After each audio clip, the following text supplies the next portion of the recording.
Captain Jake Morrison stood on the bridge of the UES Discovery and watched the massive alien ship drift closer to Earth. The ship was unlike anything humanity had ever built.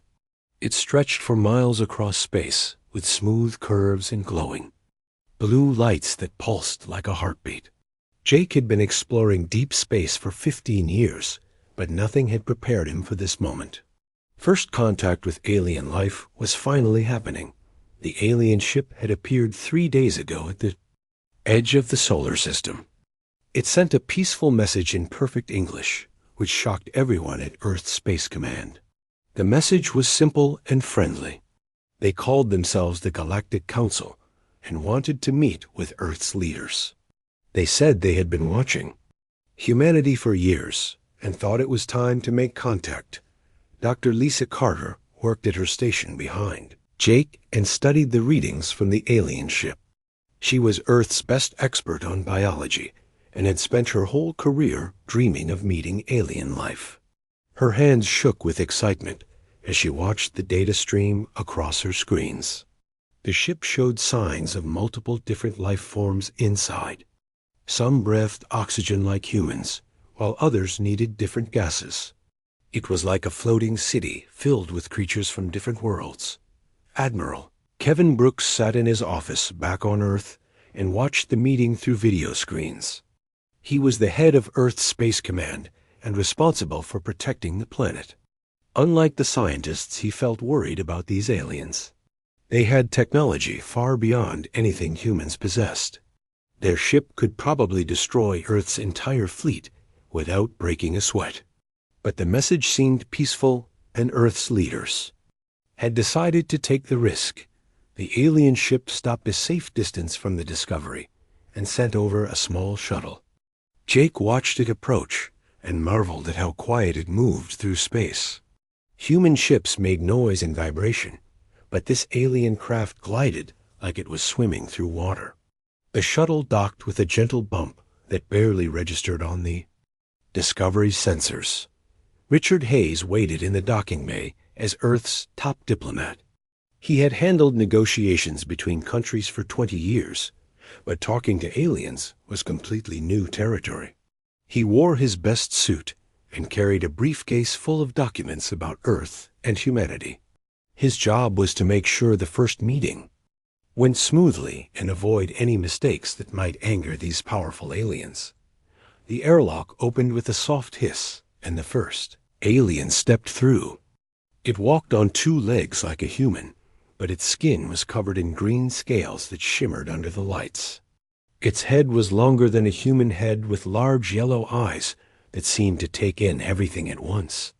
The creature wore flowing robes, made from some kind of metal fabric that changed colors as it moved. The alien stopped in front of Richard and made a gesture that might have been a bow. When it spoke, its voice was smooth and musical like singing. It said its name was Crix Taw, and it served as an ambassador for the Galactic Council. It thanked the humans for agreeing to meet and said it was honored to make first contact with Earth. Richard felt his nervousness fade as Crixtal continued to speak. The alien seemed genuinely friendly and interested in learning about humanity. It asked questions about Earth's history and culture with what seemed like real curiosity. It complimented human achievements in science and art. It said the Council had been impressed by how quickly humans had developed space travel and advanced technology. Dr. Lisa Carter joined the meeting and immediately began asking questions about alien biology. Crix Tal seemed happy to answer and explained that the Galactic Council was made up of 47 different species from across 3 arms of the galaxy. Each species was unique, with different needs and abilities. The Council worked together to share knowledge and resources across thousands of worlds. The alien explained that the Council had been watching Earth for several decades. They had seen humanity grow from a planet-bound species to one that was reaching out to the stars. The Council believed it was time to invite humanity to join their great alliance.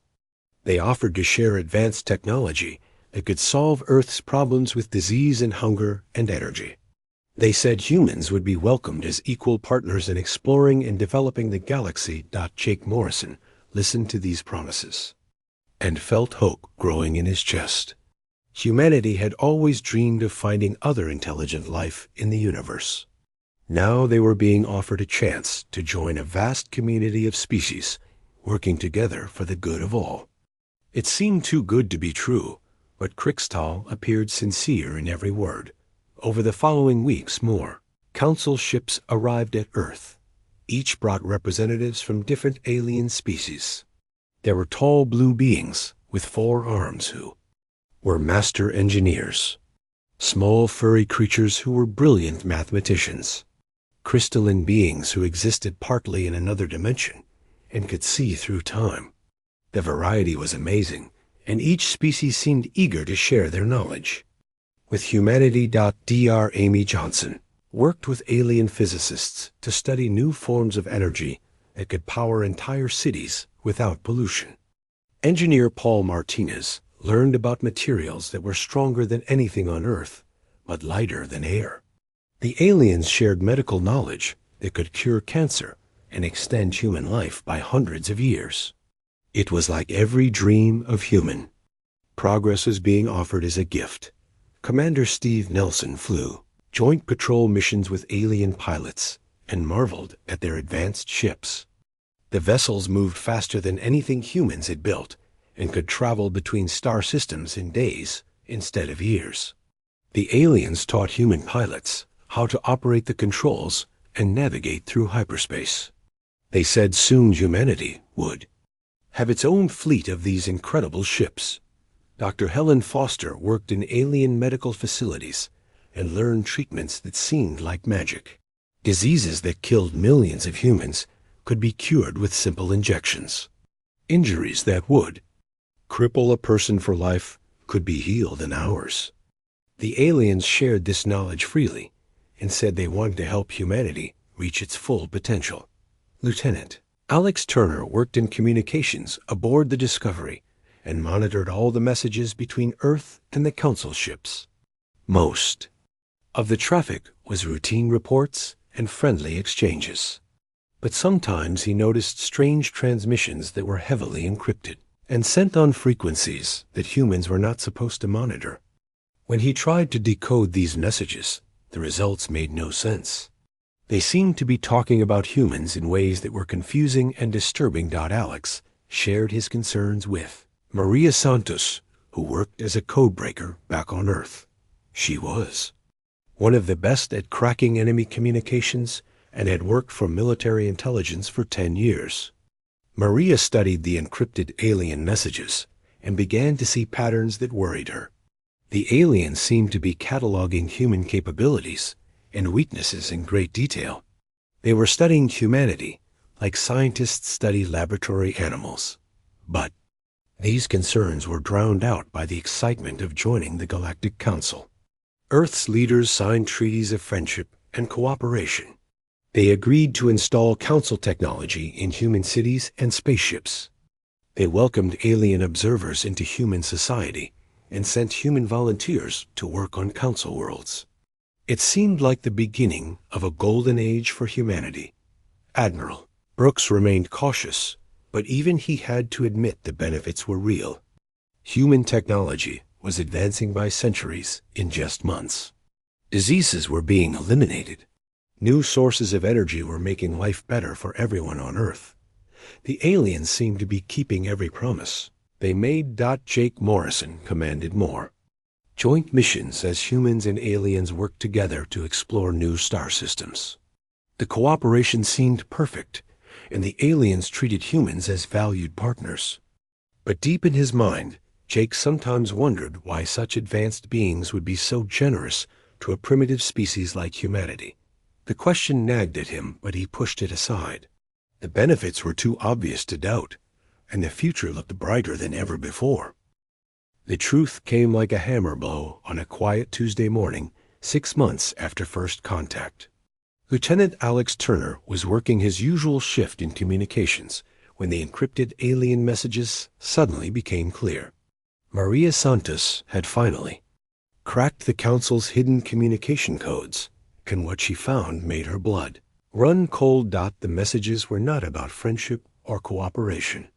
They were detailed reports about human biology and psychology, written like a farmer studying livestock. The aliens called humans specimens and resources and discussed the best ways to harvest their genetic material. They talked about human emotional responses to different stimuli and how to manipulate human behavior through chemical agents. Maria Santos sat in her underground laboratory beneath the Pentagon and stared at the translated messages with growing horror. The Council had been slowly poisoning Earth's atmosphere with microscopic machines disguised as air purifiers. These tiny robots were designed to make humans more passive and compliant over time.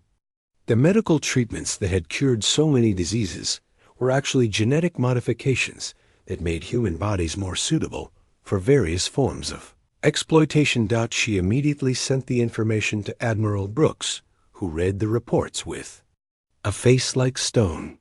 The Admiral had suspected something was wrong, but the reality was worse than his darkest fears. The Galactic Council was not a benevolent alliance of peaceful species. They were slavers and harvesters who had perfected the art of conquest through deception. Captain Jake Morrison received the urgent message while commanding a joint patrol with alien officers. He read the decoded transmissions on his private terminal and felt his world collapse around him. Every friendly gesture from the aliens had been a lie. Every gift of technology had been a trap. Humanity had willingly walked into the jaws of a predator that had been hunting them from the beginning. The Council ships that surrounded Earth suddenly revealed their true nature. Weapon systems that had been hidden beneath peaceful exteriors emerged from concealed compartments. The beautiful alien vessels transformed into instruments of war designed to capture and control entire populations. Ambassador Crixtal appeared on every screen across Earth with a message that shattered any remaining illusions. The reptilian alien no longer bothered to hide the coldness in its yellow eyes. It spoke in the same musical voice, but the words carried the weight of absolute authority. It announced that humanity's trial period was over, and they had been found suitable for incorporation into the Council's labor system. Humans would be relocated to designated worlds where they would serve the greater good of the galactic community. Dr. Lisa Carter watched the announcement from a Council research station where she had been working with alien scientists. The creatures she had thought were colleagues suddenly revealed themselves as captors. The friendly researchers became guards who locked her and other human scientists in containment cells. She realized that every human who had volunteered to work on Council worlds had been systematically separated from Earth and trapped. General Vex Mora of the insectoid hive mind species took command of the military operation. The alien was nothing like the peaceful ambassadors humanity had met. It was a warrior creature with multiple arms ending in razor-sharp claws and compound eyes that saw in spectrums humans could not imagine. It announced that resistance would be met with immediate termination and cooperation would be rewarded with comfortable servitude. Admiral Brooks tried to rally Earth's scattered fleet, but discovered that most of their ships had been sabotaged. The Council technology that humans had eagerly integrated into their vessels contained hidden control systems. Alien operators could shut down human ships with the press of a button. The few vessels that remained under human control were hopelessly outnumbered by the Council Armada. Dr. Amy Johnson found herself trapped in a Council facility as the aliens revealed the true purpose of their technology sharing. Every advancement they had given humanity came with hidden functions that served Council interests. The clean energy systems could be turned into weapons. The medical equipment could be used to sedate entire populations. The transportation networks could move humans like cargo across the galaxy. Commander Steve Nelson was aboard a Council ship when the operation began. He watched in horror as the aliens he had considered friends calmly discussed the logistics of processing billions of human beings. They talked about which humans would make good manual laborers, and which ones had genetic traits worth preserving. They planned to separate families and ship people to different worlds based on their usefulness. Engineer Paul Martinez was working in a council shipyard when security forces surrounded all the human workers.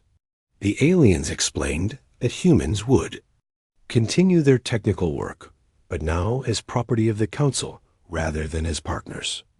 Those who possessed valuable skills would be kept in reasonable comfort, while others would be assigned to mining operations or agricultural work on harsh frontier worlds. Helen Foster realized that the medical facilities where she worked were actually processing centers for human modification. The aliens had been testing different chemical and genetic treatments on human volunteers to determine the most effective ways to control and exploit them. Every cure they had provided came with hidden modifications that made humans more docile and easier to manage. Turner managed to escape the discovery before Council security could capture him. He used his knowledge of the ship's systems to reach an emergency shuttle with a small group of other humans who had realized what was happening. The group included Dr. Johnson, who had grabbed crucial data about Council technology, and Commander Nelson, who knew how to pilot alien vessels. Escapees watched from their hidden shuttle as massive Council transport ships descended on Earth's major cities. Humans were loaded onto the vessels like cargo with no regard for families or personal belongings. The aliens used sonic weapons to stun anyone who tried to resist and deployed gas that made people too weak to fight back. Maria Santos used her intelligence network to coordinate with resistance cells that were forming across Earth. But the Council had planned too well and moved too quickly. Most of humanity was captured before they could organize any meaningful defense. The few thousand people who escaped were scattered across the solar system in stolen ships and hidden bases. Captain Morrison found himself commanding a desperate group of survivors aboard a modified cargo vessel they renamed the UES Defiance. The ship was packed with refugees who had lost everything and faced an uncertain future as hunted fugitives. Many of the survivors were scientists and military personnel who possessed knowledge that might be useful in fighting back against their captors. The Council spent 3 weeks systematically stripping Earth of its resources and population. They took not just the humans, but also Earth's rare minerals and biological specimens. Ancient forests were harvested for alien gardens, and Earth's oceans were drained to supply water to desert worlds. When they finished, Earth was a barren rock that no longer resembled the green world that had given birth to humanity. Admiral Brooks was among the last humans to leave Earth aboard an overcrowded transport ship. He watched through a porthole as his home planet grew smaller and smaller until it was just another point of light in the darkness. But instead of despair, he felt something cold and hard growing in his chest. The aliens had made a mistake in letting any humans escape, and they would eventually learn what that mistake would cost them. The survivors scattered to hidden bases throughout the galaxy carried with them more than just the desire to survive. They carried the burning need for revenge against the creatures who had destroyed their world and enslaved their species. The Galactic Council had succeeded in conquering humanity, but they had also created an enemy unlike any they had faced before. Dr. Lisa Carter was loaded onto a transport bound for a research facility where her biological knowledge would serve Council interests. But as she sat in the cramped prisoner compartment, she began planning how to turn that same knowledge into a weapon. The aliens had taught her things about biology that they would soon regret sharing with a human mind capable of turning healing into destruction. The galaxy would soon learn that humans were unlike the other species the Council had conquered. Other races had accepted their fate and found peace in servitude. But humans possessed something that would prove to be the Council's downfall. They could hate with an intensity that burned across years, and they never forgot those who wronged them. 5 years had passed since the Council destroyed Earth and scattered humanity across their slave worlds. Admiral Kevin Brooks now wore rags instead of his military uniform, and his hands were scarred from years of mining rare crystals on the planet Kepler 442b. The world was a nightmare of acid rain and toxic air, where humans worked 18-hour shifts in underground tunnels that stretched for miles. Beneath the surface, Brooks had watched thousands of his people die from the poisonous atmosphere and brutal working conditions. The Zephyrian overseers showed no mercy to workers who collapsed from exhaustion or sickness. They simply dragged the bodies away and brought in fresh humans from the transport ships that arrived every few months. But Brooks had not given up hope, because he was building something in the darkness of the mines. Working alongside him was Dr. Helen Foster, who had spent 5 years pretending to be a simple medical worker while secretly developing biological weapons. She used her access to the medical bay to study alien biology and create diseases that would target specific council species. Her laboratory was hidden in an abandoned mine shaft, where she worked by the light of stolen energy cells to perfect her instruments of revenge. Maria Santos had built a communication network that connected human slaves across dozens of worlds. She used salvaged council technology to send encrypted messages through commercial shipping channels and maintenance frequencies that the aliens ignored. Her network carried news and coordinates, and most importantly, a growing anger that united all humans under council rule. The network brought word from other slave worlds, where humans had learned to survive and adapt. On the agricultural planet, New Harvest former engineer Paul Martinez had discovered how to sabotage council food production systems. He taught other humans to introduce subtle failures that would cause crop yields to drop and storage systems to malfunction. The aliens blamed equipment failures and never suspected deliberate sabotage. Captain Jake Morrison had endured a different kind of hell on Proxima Station, where the council used humans as entertainment fighters. He was forced to battle other humans and alien creatures in gladiatorial contests for the amusement of council citizens who bet on the outcomes. Morrison had learned to kill with his bare hands and studied the weaknesses of every alien species he faced in the arena. The gladiator fights had taught Morrison valuable lessons about council psychology. The aliens enjoyed watching humans suffer, but they underestimated human intelligence and adaptability. They saw the fights as simple entertainment and never realized that every human warrior was studying alien anatomy and learning how to kill more efficiently. Morrison shared this knowledge through coded messages hidden in betting records. Dr. Amy Johnson worked with Lieutenant Alex Turner, who now called himself Ghost, to reverse engineer council technology from hidden bases in asteroid fields. Turner had become a legend among human resistance cells by leading raids that seemed impossible and disappearing before council forces could respond. His team had learned to modify council equipment in ways the original designers never intended. Johnson discovered that council technology relied on standardized components that could be reprogrammed with human creativity. She built weapons that used council power sources, but fired projectiles, designed by human engineers who understood that sometimes simple solutions were more effective than complex alien designs. Her weapons could penetrate council armor and disable their shields. Using principles the aliens had overlooked. Commander Steve Nelson had mastered the operation of council starships by working as a maintenance technician on transport vessels. He learned every system and component while pretending to be a simple mechanic. Nelson taught other humans how to pilot alien ships and hide modifications that would give them advantages in combat. His knowledge would prove crucial when the time came to steal council vessels. The resistance discovered that the council was using human DNA to create enhanced soldiers for their expansion into dangerous regions of the galaxy. Dr. Lisa Carter had been forced to work in a council research facility where she helped develop these genetic modifications. But she also learned the locations of cloning facilities and weapons. laboratories that would become targets for human revenge. Carter realized that the Council feared something in the unexplored regions of space. They were creating armies of enhanced creatures to fight enemies they refused to discuss with their human slaves.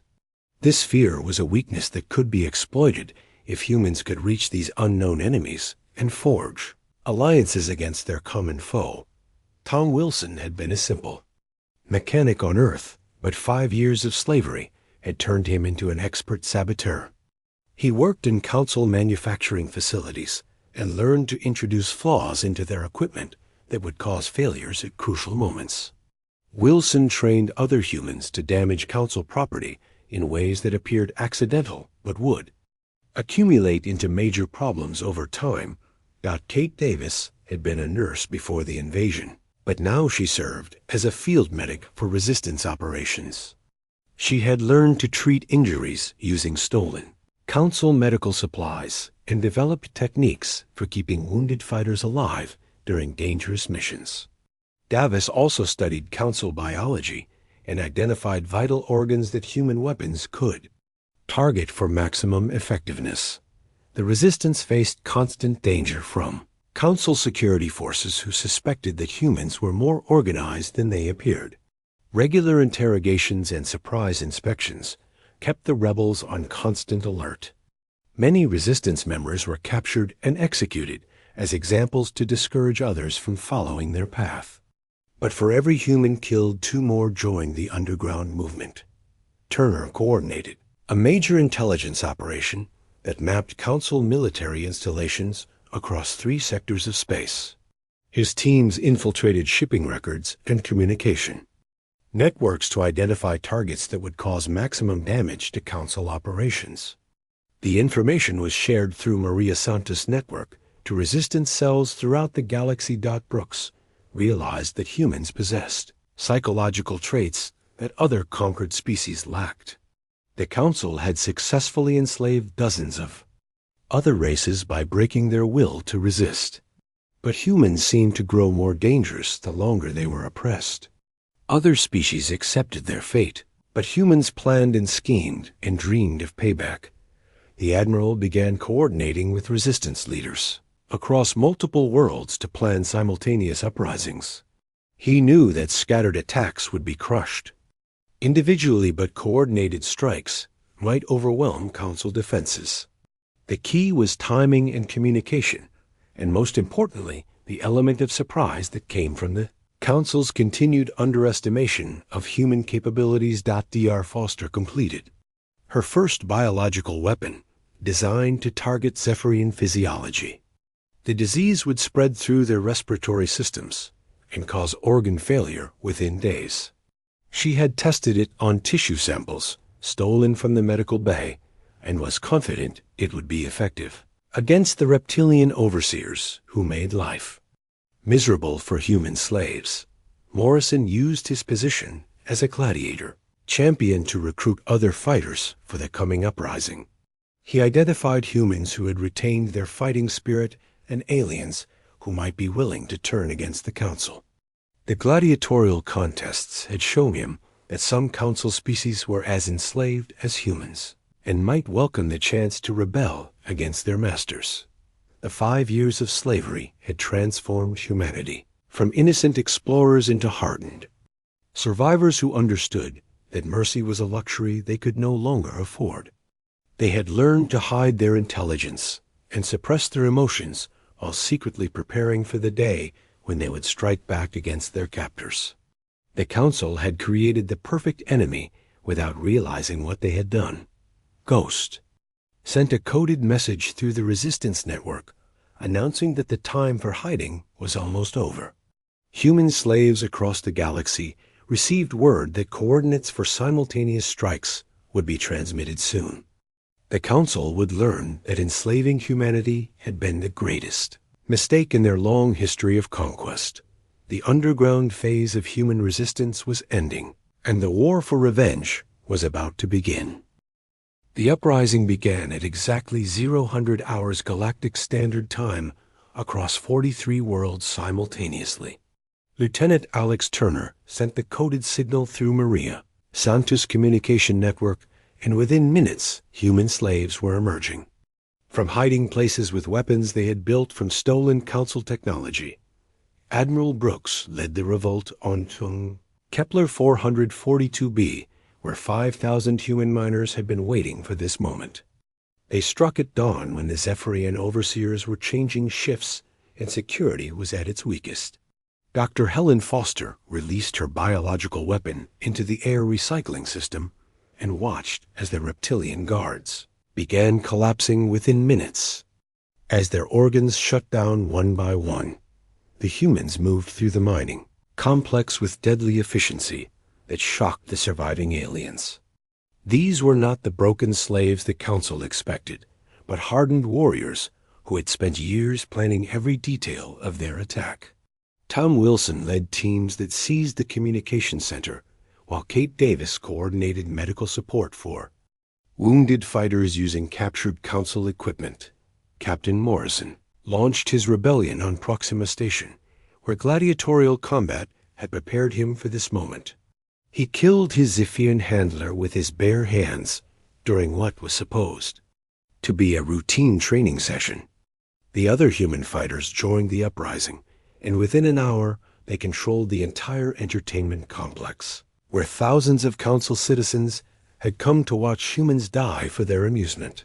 Engineer Paul Martinez sabotaged the station, power grid, and plunged the facility into darkness, while Morrison and his gladiators hunted down Council security forces in the corridors. The aliens had grown soft from centuries of easy conquest and were not prepared for humans who fought like cornered animals with nothing left to lose. Martinez restored power to sections controlled by humans while keeping Council areas in darkness. The Resistance had learned that humans possessed advantages the Council never anticipated.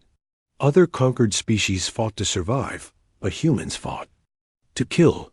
They showed no mercy to overseers who had tortured them, and no hesitation in destroying Council property that represented years of oppression. The psychological transformation from peaceful explorers to ruthless warriors was complete. Dr. Amy Johnson revealed the secret weapon that Resistance scientists had been developing in hidden laboratories. They had reverse-engineered Council technology and improved it using human creativity and desperate innovation. The ships they built were faster and more maneuverable than Council vessels because humans were willing to take risks that conservative alien designers avoided. Commander Steve Nelson led the first space battle between human rebels and Council forces at the Titan Nebula. His squadron of modified Council ships attacked a patrol fleet using tactics that violated every principle of civilized warfare. Instead of formal battle formations, Nelson used hit-and-run attacks that came from unexpected directions and retreated before the enemy could respond effectively. The Council forces were commanded by experienced officers who had fought dozens of species across the galaxy. But they had never faced enemies who used their own ships against them, or who modified Council technology in ways that exceeded original specifications. Nelson ships moved in patterns that should have been impossible and fired weapons that penetrated shields designed to stop known alien armaments. The human pilots flew their ships like they were extensions of their own bodies instead of mechanical devices. They pushed engines beyond safe limits and performed maneuvers that would kill most alien crews from acceleration stress. The Council ships were destroyed not by superior technology, but by human willingness to risk everything for the chance to inflict damage on their enemies. Turner coordinated intelligence operations that turned Council communication networks against them. Maria Santos had taught human Resistance members to intercept alien messages and send false reports that confused Council military responses. Council commanders received conflicting orders and inaccurate information that made coordinated defense impossible. The rebellion spread faster than Council forces could respond because humans had spent 5 years mapping alien weaknesses and identifying targets that would cause maximum disruption. They attacked power plants and communication centers and supply depots with precision that came from intimate knowledge of Council infrastructure gained through years of forced labor. Dr. Lisa Carter led a team that captured a Council research facility where genetic experiments had been conducted on human subjects. The aliens had created enhanced soldiers using human DNA, but they discovered too late that the modifications worked both ways. Carter used Council genetic technology to create biological weapons specifically designed to target the alien species that had enslaved humanity. The enhanced humans that Carter developed were stronger and faster than normal people, but they retained human intelligence and creativity. They could operate Council technology better than its original designers because they understood both alien engineering principles and human innovation. These super soldiers became the core of elite units that struck at heavily defended Council positions. Brooks discovered that the Council military was not prepared for simultaneous uprisings across their territory. They had assumed that conquered species would remain passive and that any resistance would be localized and easily crushed. The coordinated human rebellion stretched their forces thin and revealed weaknesses in their command structure. The admiral realized that humans had psychological advantages that went beyond their willingness to take risks. They could coordinate complex operations across vast distances and maintain discipline under extreme stress. Most importantly, they could hate with an intensity that sustained them through years of planning and preparation for revenge.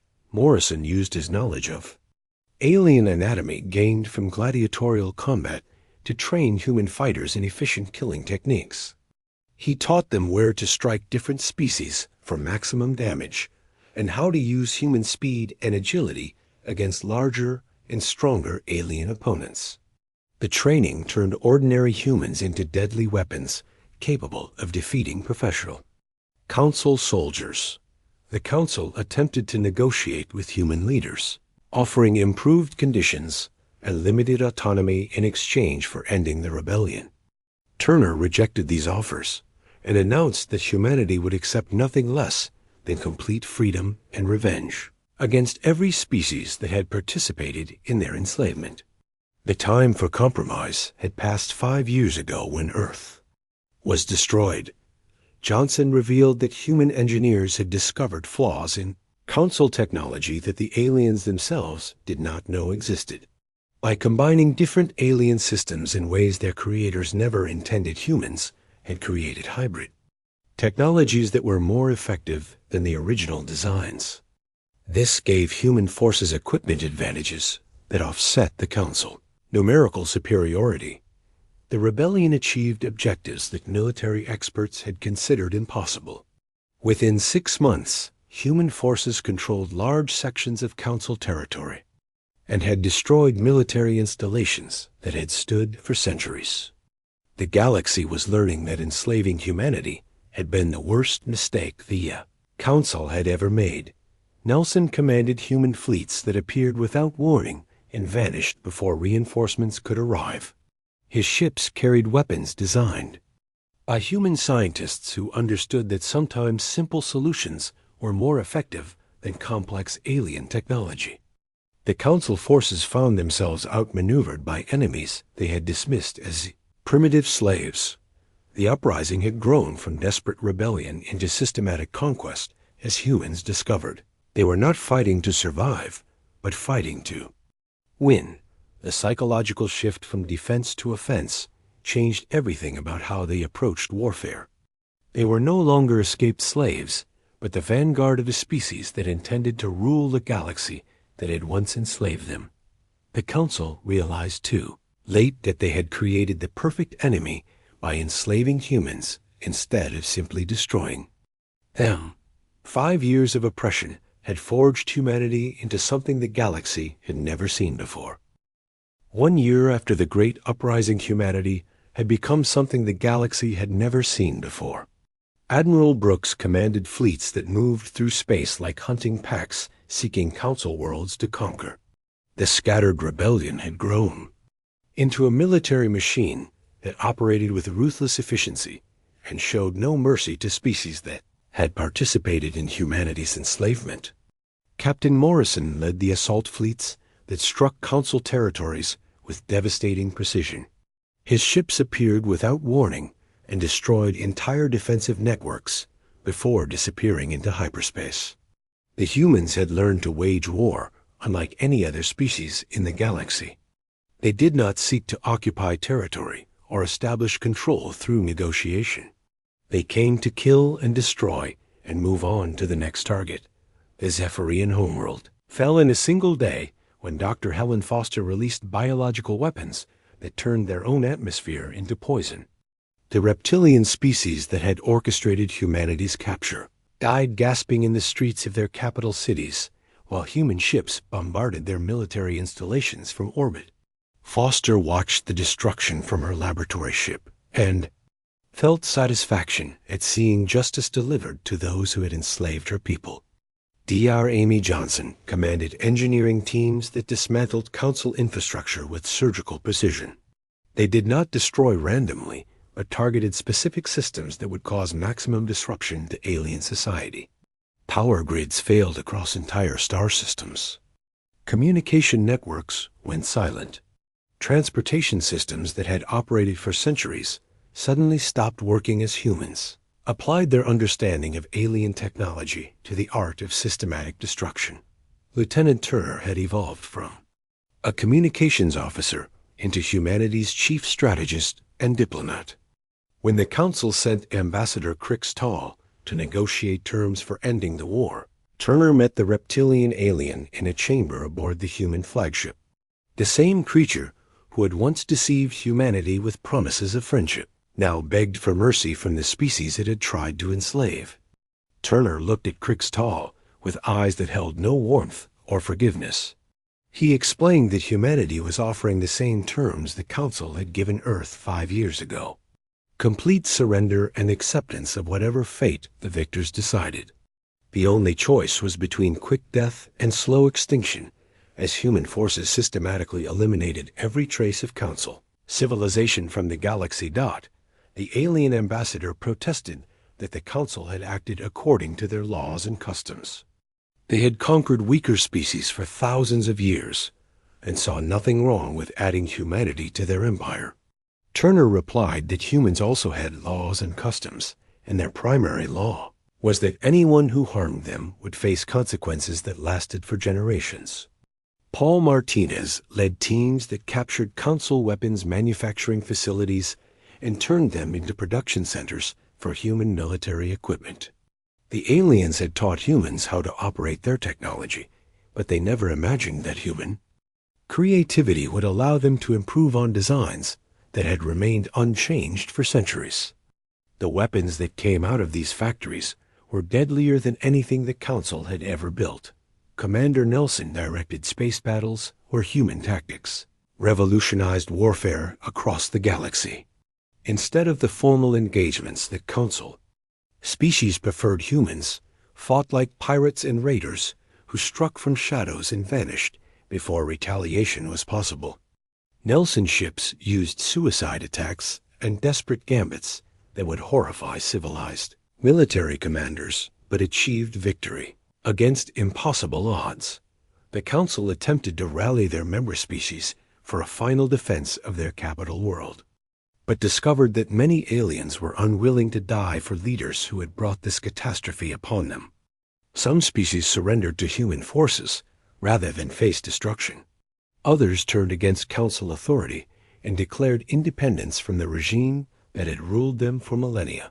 Lisa Carter revealed the ultimate weapon that human scientists had developed using stolen Council genetic technology. They had created viruses that targeted specific alien DNA sequences and could wipe out entire species within weeks. Carter announced that these biological weapons would be used against any species that continued to resist human authority or support the Council regime. The threat of species extinction broke the will of Council member races, who realized they faced enemies unlike any they had encountered before. Other conquered species had eventually accepted their fate and found places within Council society. But humans refused to coexist with those who had wronged them. and possessed the technology to make their threats reality. Maria Santos coordinated information warfare that turned council propaganda networks into tools for spreading human demands. Her teams broadcast images of destroyed council worlds and lists of species that had been eliminated for continuing resistance. The message was clear that cooperation would be rewarded with survival, while defiance would result in complete extinction. Tom Wilson supervised the systematic destruction of council monuments and cultural sites that represented thousands of years of alien civilization. Human forces erased historical records and demolished buildings that had stood since before Earth existed. They were not just conquering the council, but eliminating every trace of their culture and achievements from galactic memory. Admiral Brooks led the final assault on the council capital world, where the remaining leadership had gathered for a last desperate defense. The planet was protected by defensive systems that had never been breached in over 2,000 years of council rule. But human engineers had studied these defenses during their years of slavery and knew exactly how to neutralize them. The battle for the council capital lasted less than 6 hours, as human forces demonstrated the difference between conquest for political control and conquest for complete destruction. They did not try to capture territory or preserve infrastructure. They simply killed everything that moved and destroyed everything that stood until the planet was a smoking ruin populated only by human soldiers. Kate Davis treated the wounded after each battle and noticed that human casualties were remarkably low compared to the destruction they inflicted on enemy forces. This was not because humans were naturally superior warriors, but because they fought with an intensity that other species could not match. They were willing to sacrifice everything for victory, while their enemies still hoped to survive the war. The council leadership died in the ruins of their capital city as human soldiers, systematically hunted down every alien who had held authority in the regime that enslaved humanity. There were no prisoners taken and no mercy shown. The creatures, who had once debated the best ways to exploit human labor, died knowing that their victims had become their executioners. Turner addressed the surviving species of the former council territory from the broadcast center of the ruined capital. He announced the formation of the Terran Republic under human authority and explained the new rules that would govern galactic civilization. Species that submitted completely would be allowed to continue existing under human supervision. Those that showed any sign of resistance would be eliminated without warning. The galaxy learned that humanity possessed a trait that made them uniquely dangerous among intelligent species. They could maintain hatred across years and generations until they achieved complete satisfaction through revenge. Other races forgave their enemies or forgot old grievances, but humans remembered every wrong and planned retaliation that matched the scale of their suffering. Morrison stood on the observation deck of his flagship and looked out at stars that now represented human territory rather than alien domains. The galaxy had learned what happened to species that made the mistake of enslaving humanity. The lesson would be remembered for as long as intelligent life existed among the stars. The Galactic Council that had ruled for millennia was gone, and in its place stood the Terran Republic, where humans decided the fate of every other species. The creatures who had once harvested humans like livestock now worked as servants for masters who had not forgotten the taste of chains and would never allow themselves to be enslaved again.